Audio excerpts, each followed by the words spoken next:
Yes, I really did it. I bought the $20 million Ferrari. Did I regret buying it?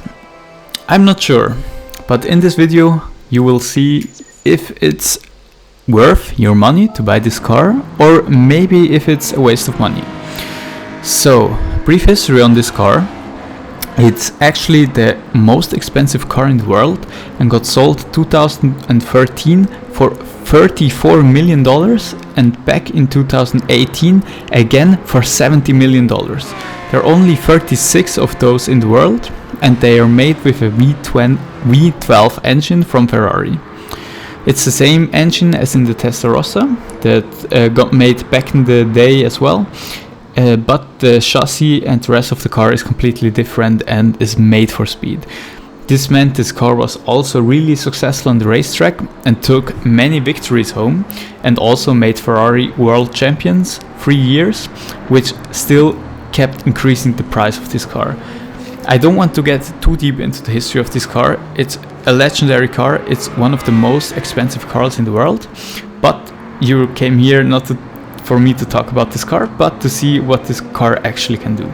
So first we will do a drag race on trial stage X, and second thing we'll do is a lap around Monza to see how fast this thing is. With that said, I will see you at the drag strip.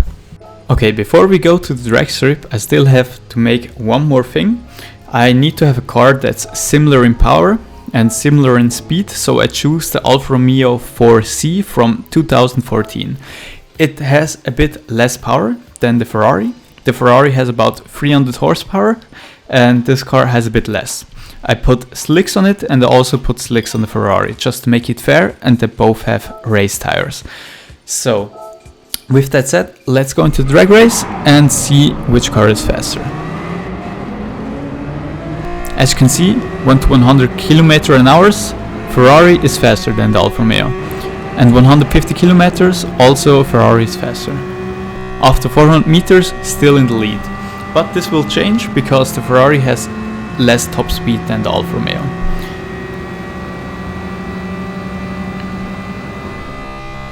"1,000 meters is still in the front.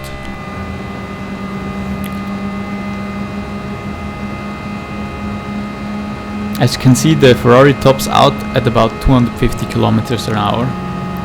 After 5 kilometers, Ferrari is still in the lead. Only after the whole 10 kilometers the Alfa Romeo got past the Ferrari. So, as you can see, the cars are pretty much the same. And now to the lap on Monza. I will leave you the gameplay alone. You won't need to hear my voice. I will just show you what the car can do around this circuit. And yeah, this was my first attempt. I thought I will let it in here. So yeah, I will shut up now and you can watch the gameplay.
So this was my lap around Monza, 2 minutes 5.4, and this was the best I could do at this time. As you can see, I did 10 laps, and the most optimum of this 10 laps would be at 2 minute 5.0. So I was about half a second about my potential. Now to the Alfa Romeo 4C. I have to say this was much easier because this car is easier to drive, but still I will let you alone with the round and the gameplay so you can make your own opinion on my driving.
So as we go through the finish line, it's a 2 minute 8.1.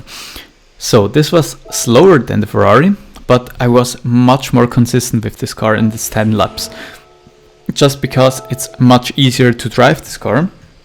The Ferrari was really unstable on the brakes. It just wanted to turn left and right, and then when I went into a corner, I just felt how the car just wanted to crash.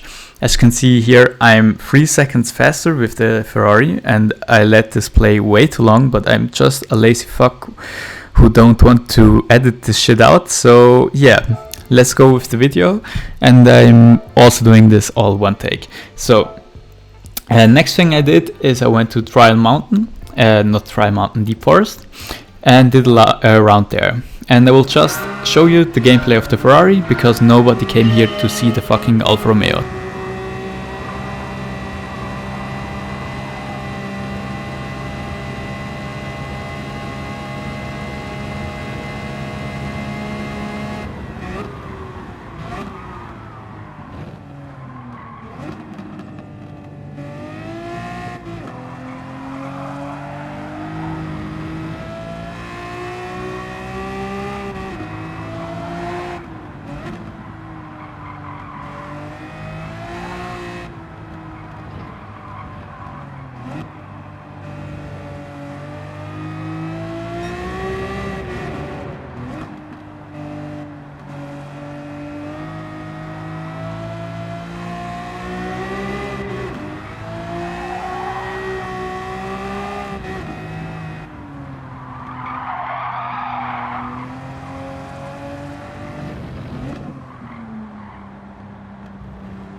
So with the Ferrari I got the 1 minute 41.3, and with the Alfa Romeo I will just show you the end of the lap, and I only noticed this now that it was this close, but with the Alfa Romeo I got 141.4. To be honest, this could have been probably faster. I could have beaten the Ferrari with the Alfa Romeo, and what I can, the conclusion I can draw from this is that the Alfa Romeo is much better in the corners, much better in the technical section, the first part of this track where all the corners are, and the Ferrari is just faster because it has more horsepower. So in the end, would I recommend you buying this car? Absolutely not.